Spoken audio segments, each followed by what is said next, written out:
Hello，又到我哋哈拿廚房啊！上次嘅意大利醋，大家覺得點樣呢？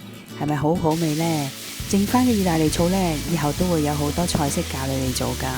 今次呢，就會教你做一個意粉。呢一個意粉呢，又易做又好食喎，記得睇到最尾啦。同埋呢，幫我 subscribe、comment 同埋 like， 多謝大家。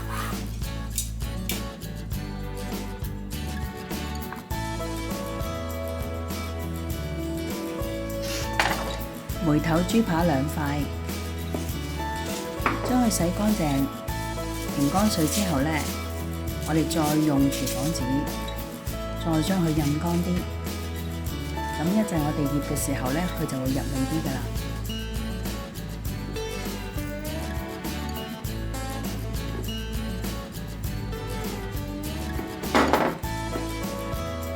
首先用一啲黑椒，將兩邊均勻咁樣灑上去，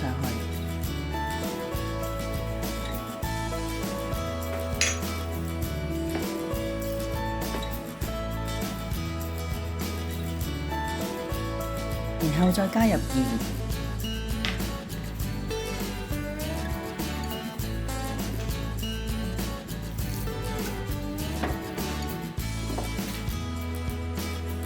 再加一啲生粉。底面都要加喎，最後我哋加入一啲油，將佢啲味鎖實佢，最好呢可以醃佢半個鐘以上啦。跟住我哋預備一啲韭菜、芽菜，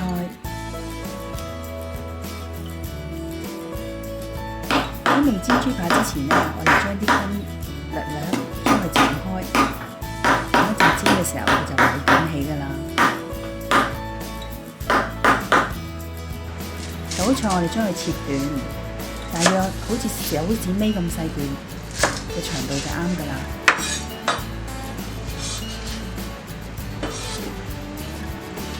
葱呢，我哋去咗頭之後，將佢拍下個頭，然後呢亦都係將佢切短，同韭菜差唔多長就得㗎啦。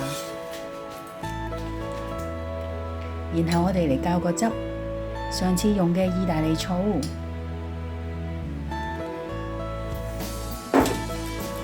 再加入生抽，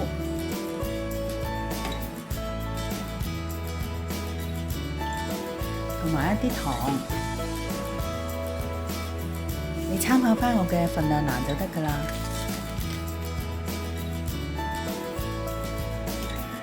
跟住將啲汁攪勻佢。然後我哋預備一煲熱水，加入油同埋鹽，要嚟煮意粉。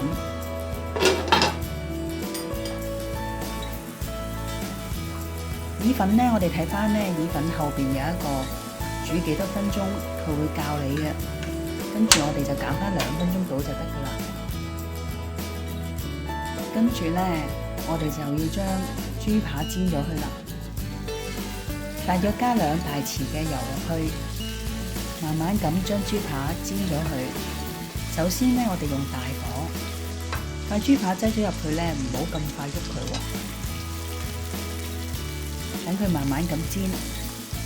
然後呢，我哋開返個細火，中細火就得㗎啦。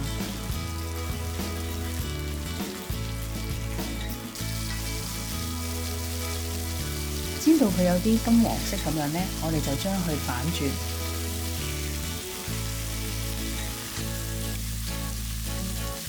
睇到佢有啲金黃咁就得㗎啦。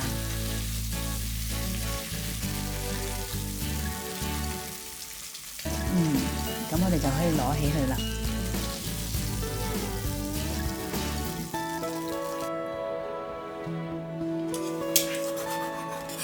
跟住我哋就將塊豬扒切大件，大約我呢塊豬扒呢，我開4件到啦。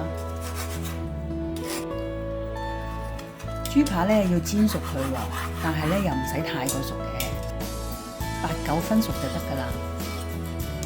好啦，我哋用返頭先嗰隻鑊呢，入邊有一啲油，我哋就將啲葱加入去爆香佢。到你聞到葱嘅香味呢，就可以加入啲韭菜㗎啦。跟住我哋就加埋啲芽菜，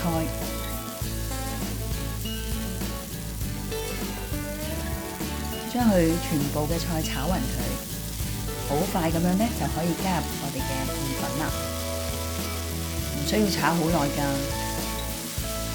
跟住我哋將啲意粉同埋啲菜呢，用筷子將佢炒勻佢，撩鬆佢。跟住再加入我哋嘅頭先切好嘅豬扒，哇！啲豬扒汁均勻咁炒到啲麵入邊，跟住我哋就可以加埋頭先做好嘅醬汁啦，均勻咁樣倒入去啲麵入邊，將所有嘅材料同啲麵呢炒勻佢。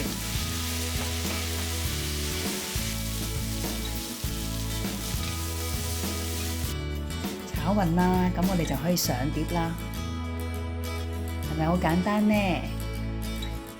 極力推薦你試下呢一個炒意粉，真係好好味㗎，辣辣地又酸酸地。如果你都鍾意嘅，快啲試下啦！記得 comment、like、share 我哋嘅頻道啊！多謝大家。